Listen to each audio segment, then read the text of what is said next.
Hey guys, my name is JessiMew, and welcome back to Adam's Quest. In the last episode, our past generation of leaders passed away beneath the single tree in the swamplands, but they didn't leave behind their bluebird feathers in the normal way. They didn't pass them down to one of their children, and instead they gave them to Carnelia, who is going to act as our little judge. Once she grows, she might pass them along to one of the few remaining heirs in Adam's line, either Mela or Kuvan.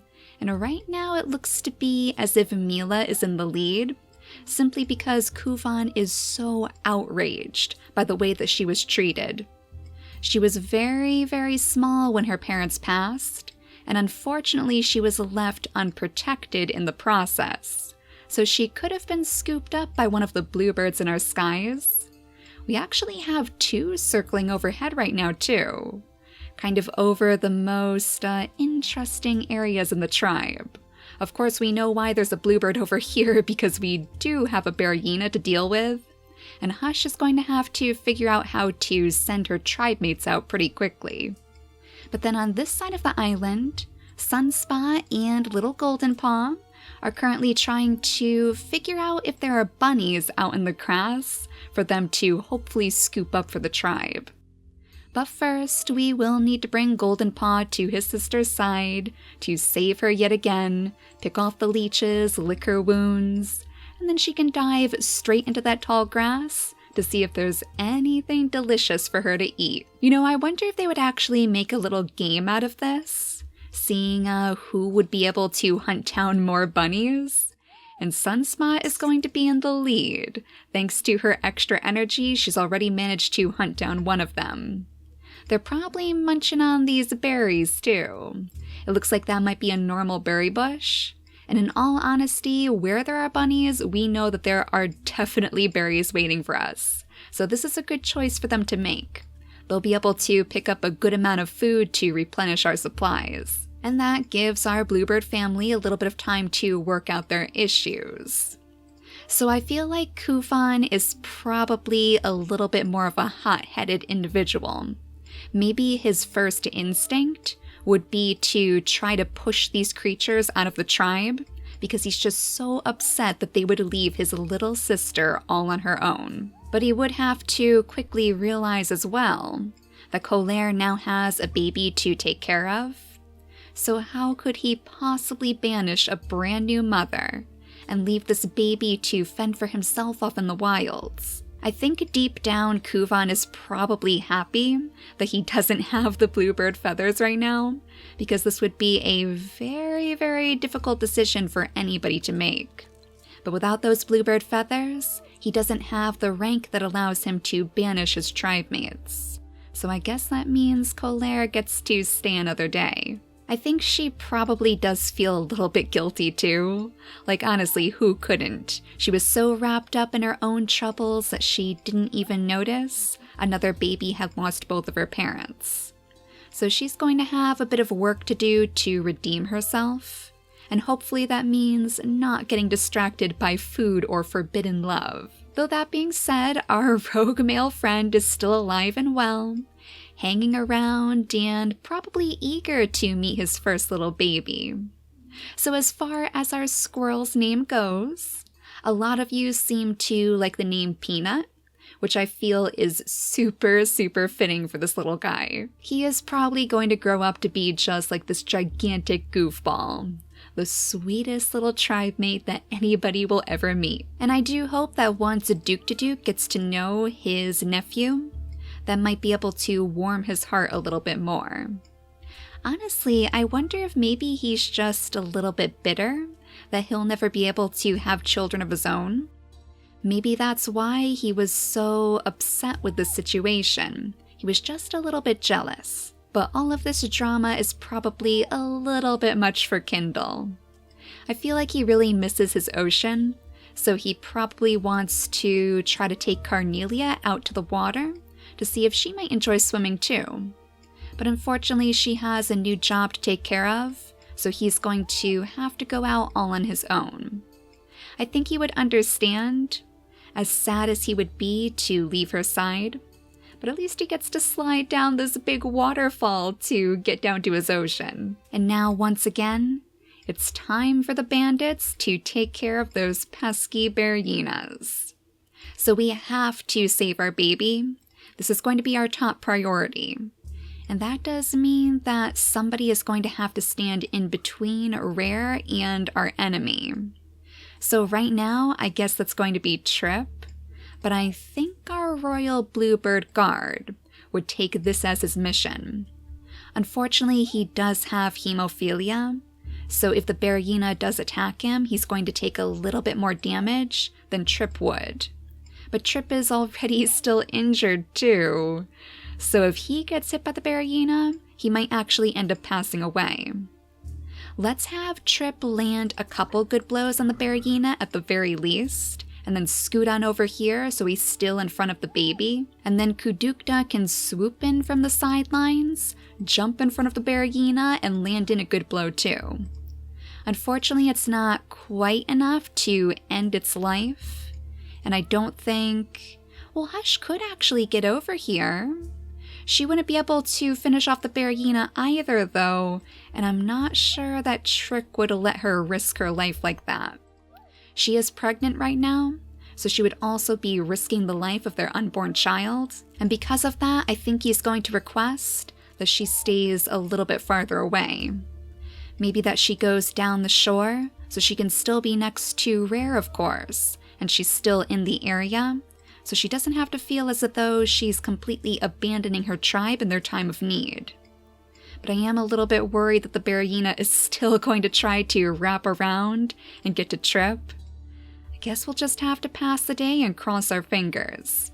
Everybody else is all tired out, so let's zoom in over here. I like how our bluebird is still circling over the bandits too. They definitely know where all of the action is located.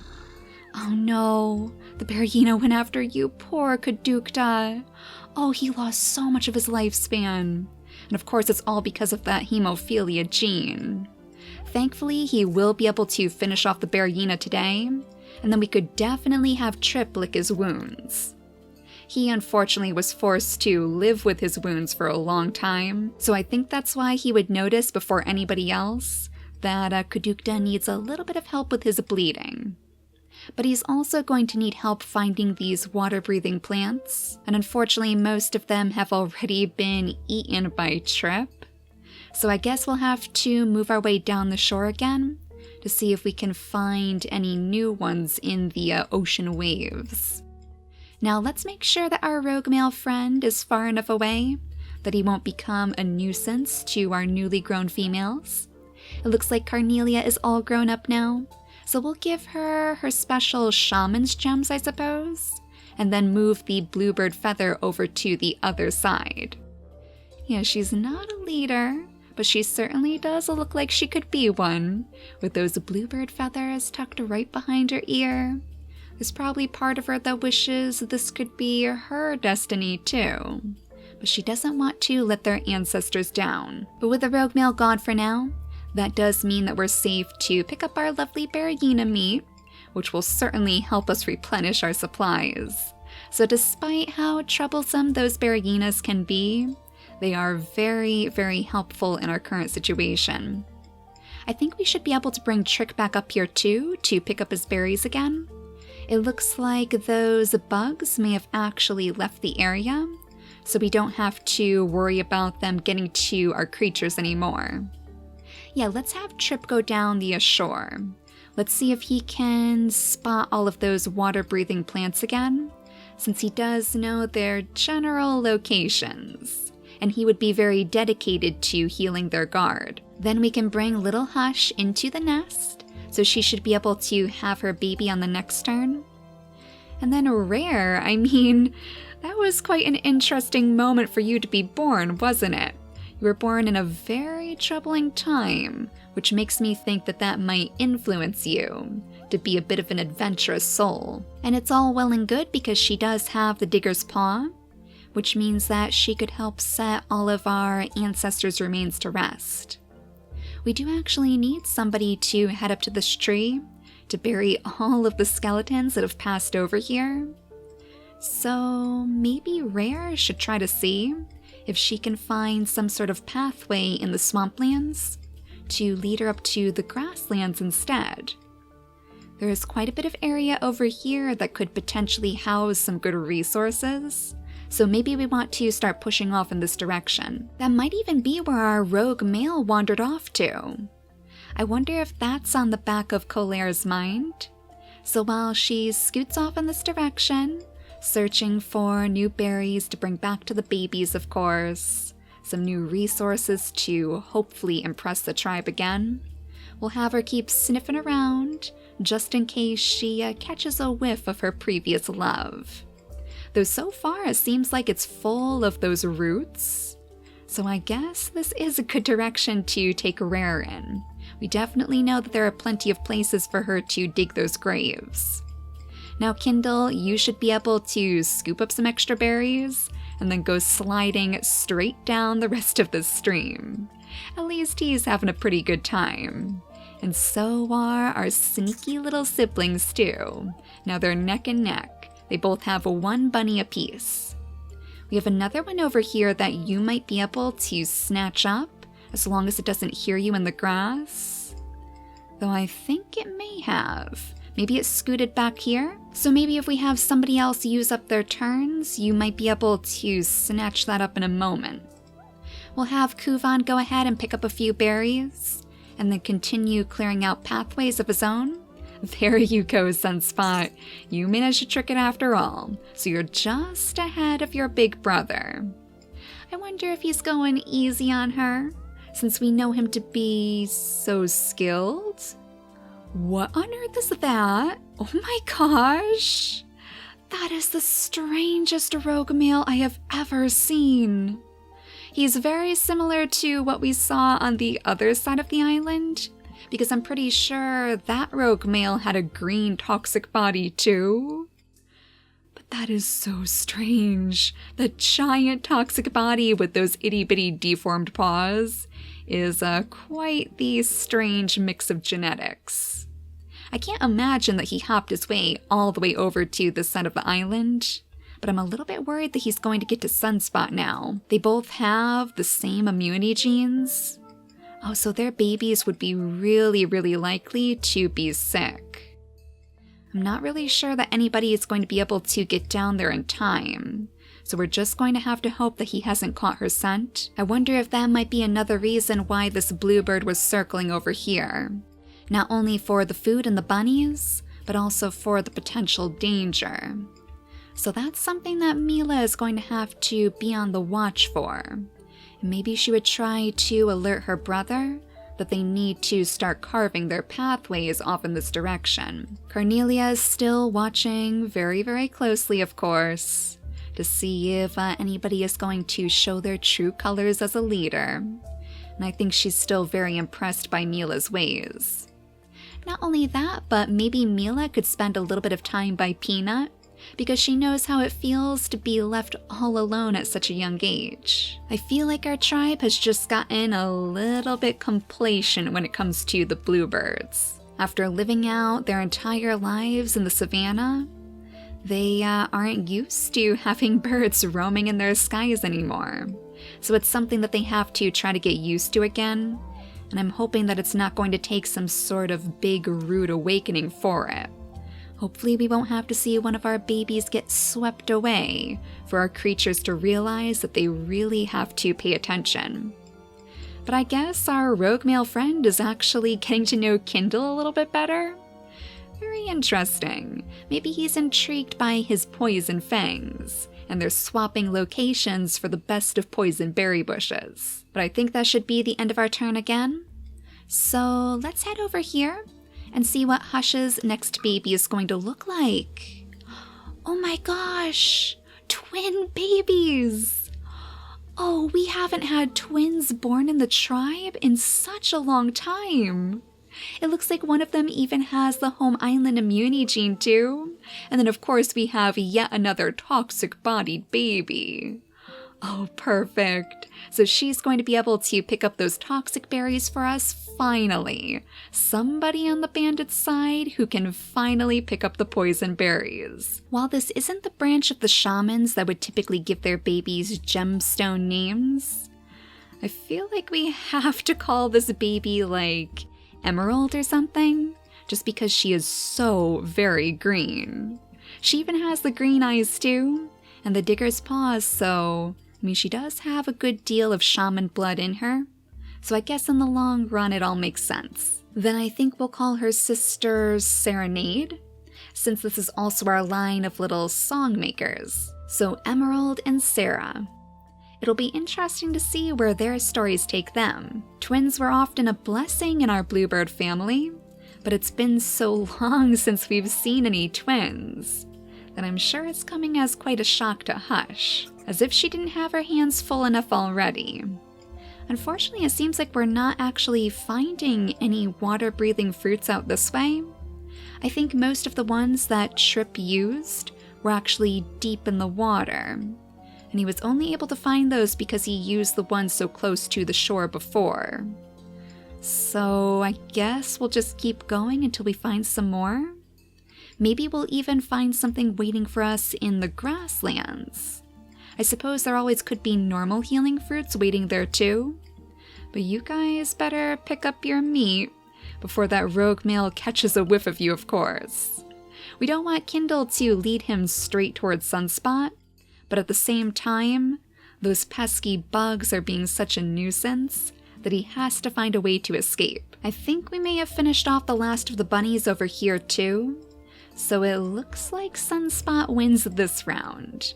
But Golden Paw can at least settle down next to the berry bush to pick up the few morsels that they have left. I'm starting to feel like Kuvan probably just prefers to work alone. He's used to it since he spent so much time carving out those pathways behind his father. So we'll send him out ahead of the rest, but we'll still leave time for little Mela and Peanut to catch up, of course. Yeah, I think she's going to try to lure him out of the nest. He would be very helpful down here anyway with that big stinky tail of his, so he should be able to deter any bugs from hopefully getting our creatures sick. So I know that Kuvan is going to find him to be quite the big help, but his silly ways are sure to keep everybody else in top spirits. Even Duke, who can't help but feel bad that he may have ended up pushing away Colaire's one true love of the swamps. So hopefully they can find a way to reconcile as Colaire carves her pathway deeper and deeper into those grasslands, searching desperately for the rogue male who captured her heart. I wonder where he actually went though. Like, do you think he really ran that far away from us? Usually the rogue males aren't quite so skittish. I guess Duke must be a little bit more menacing than we took him for, if he was able to scare him away completely. Now, I guess we might as well bring Carnelia after our bluebird family, because we want her to keep an eye on them, of course, but she could also help by picking up the poison berries along the way.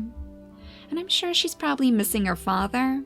She probably wants to make sure that he made it safely out to the ocean, and he could use the extra help from more than just our local rogue male. This guy is really attached to Kindle, isn't he? Well, at least you're making friends even while you're sick. We'll want to make sure that Trick has the chance to meet his new babies too.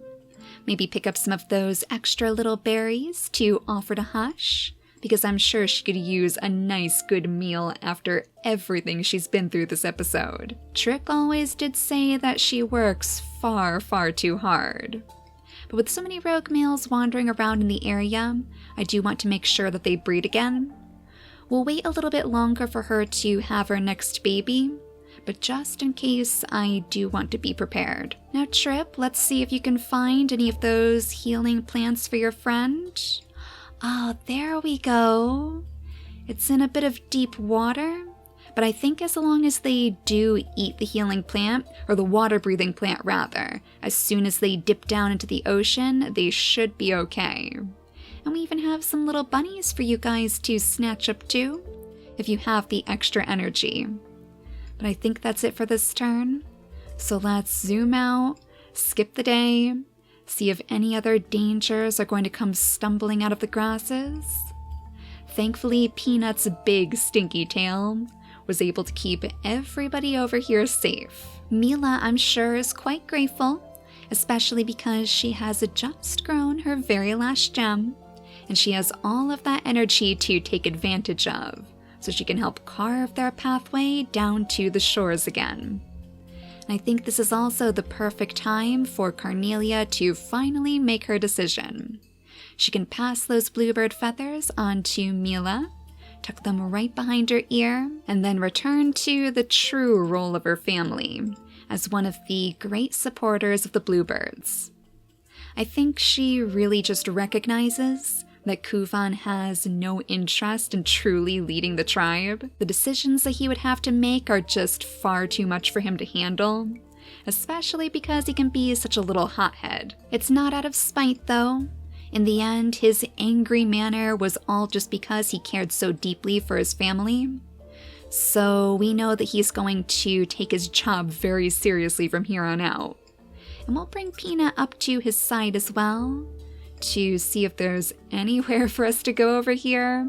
I think we're probably going to have to stick to Mela's path, but at least we have a pretty fortified nest to use in this area. And thank goodness, with the help of our sneaky little siblings, and even Collier and Duke to Duke, up in the heartlands of the tribe, we are finally restoring our food supplies again. So in the next episode, as long as we can keep up this pace, we might even be ready for Mela to consider who is going to leave on those jungle ports. I think we do still have a little bit of work to take care of, especially when it comes to genes like stinky tails, maybe some more spots.